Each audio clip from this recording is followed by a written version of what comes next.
Governor, Senator Ellis today said that when it comes to expanding school vouchers, he would like a provision that would call for a referendum in the community that would be affected, that he won't vote for expansion of school vouchers unless there's that provision. Your thoughts on that, sir? I mean, it's early. I'll give him a chance to look at our budget first before commenting on any particular provisions. I think anything we would do with school choice would be related to how the program originated, which was to give low-income parents an alternative to failing schools. And so more so than tying it into any vote or anything like that, I think what we really want to do is tie it into whether or not a school or a school district is succeeding or failing. And if it's failing, to me it makes the most sense that you already have parents of high income and middle income families are able to make a choice on their own. In the past, where school choice started, it was given as an alternative to low-income families to give them a choice to get out of a failing school, and that's really for us would be the condition we probably would tie in. But we're working on that, and that'll come out in the budget in February. The other thing from Senator Ellis was that he would like a provision, some of the provisions of the Democrats' mining bill in that, specifically Senator Cullen's bill in the final legislation. Do you think that could be the way to bridge the gap into a final proposal that could get bipartisan support? Yeah, I've said all along, even before the senator's comments today, I said it in my comments Tuesday night, I said it yesterday and again today at a number of stops, including nearby in Superior, not far from where the mine's going to be, that in the end I think there can be both Republican and Democrat votes for it. My bottom line isn't about where the provisions come from, it's about balancing the need to protect our environment, to have clean air, clean land, clean water, but to do so in a way that still ultimately leads to jobs. And that's really my only bottom line. I look at the folks I invited to join me the other night at the State of the State address, and it was about 20 unemployed operating engineers and millwrights and carpenters, predominantly from northwestern Wisconsin, all looking for work, all involved in unions that would benefit from jobs at that site. And I look at them and the people they represent all across the state, and the families who would benefit from those jobs, and say, if I get to a bill that ultimately gets them back to work, I don't care whether it's a Democrat amendment or Republican amendment, we're going to find a way to get the bill passed. Here locally, we have frac sand jobs that are really just waiting on agreements locally. Isn't there ways to get some sort of state transportation dollars funneled back locally to get these jobs rolling? Well, a couple different things. One, the Department of Natural Resources had asked in their budget, and we're likely to approve additional staff positions in the DR that will help speed up the process for oversight and regulation of frac sand mining. That'll help expand those options out there. And then it's part of what I'm going to talk about tonight, and I've talked about elsewhere, and that's investments in infrastructure. If you have a good road, bridge, maintenance, as well as new project system for transportation in the state, that'll make it easier not only when it comes to frac sand, but manufacturing sites, dairy farms, anywhere else that depends on a good transportation system. So we don't have a specific program just for one industry, but overall having a strong transportation infrastructure system will help in that, and plenty of other industries that want to grow in the state. Sure. Well, this seems unique because we were talking about backwoods, farm roads that were really not used very much and are going to haul this amount of frac sand.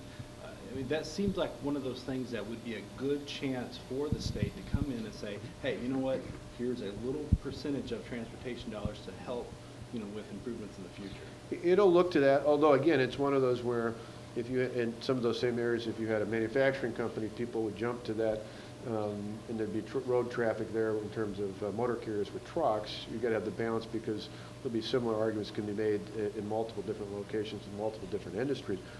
What part of the key element to that, I think, is having an intermodal system, because one of the benefits that we relieve the burden on county trunk roads and some county trunk roads would be not only relying on over the roadway traffic, but having freight rail options out there. It's actually more economical for frac sand operators to transport via freight rail. There are a number of freight rail options in the state, and it's one of those we'd like to see those expanded. We'll probably put a sizable increase there as well, so that'll help offset some of that need, some of that burden on the local roads. There is a lot of ideas right now in terms of its infrastructure, of how we're going to pay for it in the future, and a commission is going to be reporting to the legislature on Wednesday, and there's a report that Oshkosh Northwestern was reporting that it could cost the average motorist like $120 more.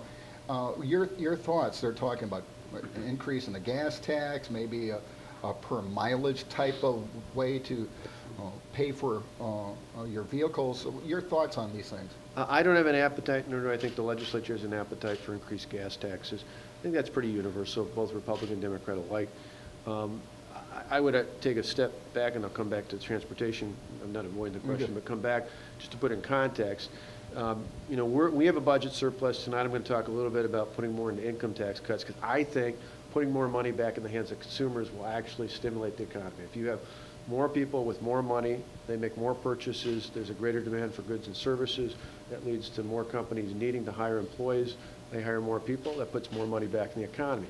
Conversely, in Washington, you saw the failure of our leaders there to act, and in turn, we have an increase in the payroll tax up to 6.2%. A lot of people here, a lot of people elsewhere will tell you tonight and elsewhere that they can feel that already in their paychecks. There's less money in the paycheck. For a household making roughly $50,000, that's $1,000 more a year in higher taxes. We already have estimates from our Department of Revenue that sales could be down from earlier projections because people will spend less money because of the higher payroll tax. We want to go the opposite direction in the state, put more money into people's hands. It's not just in the income tax, but in the gas tax as well. So anything that takes more money out of the public's hand, out of the economy, I think is a challenge. Having said that, we still need a good infrastructure system. So we're looking at some alternatives that wouldn't be about higher taxes or higher alternatives to taxes, but some other ways that we can pay for some of our transportation infrastructure, not only at the state level, but what we do with our local partners, and looking to continue to do that. So we will, but the gas tax is not going to be a viable option for us. How would the tax cut that you're envisioning, what kind of form would it take place, and how would you pay for it or replace it with other tax income? Right now, the state of Wisconsin, thanks to the reforms we put in place over the last 2 years, they were tough but important decisions. We have a $342 million budget surplus. 2 years ago, we had a $3.6 billion deficit. Now we have a $342 million surplus. To me, it seems to make sense, if we can account for other priorities with the growth that we have there as well, to put that surplus money back in the hands of the taxpayers in terms of an income tax cut. The specifics obviously will come out in the budget, but our context is targeted towards the mid-range of the tax rates. The lowest tax bracket is already relatively low compared to others across the state. The higher tax brackets are not low, but they're certainly not the highest. Where we get hit the hardest is in the mid-range, where middle-class taxpayers are hit. And so we'd like to, as much as possible, target our relief there, not only for individuals, but most of our businesses are small businesses in the state. Most small businesses do not pay corporate taxes. They pay individual income taxes because they're S corps and LLCs. You put more money in through a targeted, in the mid-range, targeted income tax cut. That's putting more money in the economy in terms of consumers and more money in the hands of small businesses. And we think that'll turn around rather rapidly and put more money back in the economy 2 years from now. All right, just one more. I just have to ask, you know, you did give the State of the State speech on Tuesday, and some of your critics kind of came out saying it was big on pageantry, but light on detail. What's your response to that? Well, they're naysayers who will say anything you ask them, they'll say negative about us. So the fact that they couldn't come up with a concrete criticism other than that, I think, kind of speaks for itself. This is a two-part process. In the year when you have a state budget, this lays the framework, the groundwork for what the next state budget will be. If I came up with all the details, I'd be preempting the next state budget address. So in a few weeks, we'll have that. People will see very clearly that we have a very comprehensive package. We just laid the groundwork for what that's going to be. And what we highlighted were legislative things we could do with the mining legislation to put people to work, as many as 3,000 people in construction-related jobs, as many as 2,800 permanently.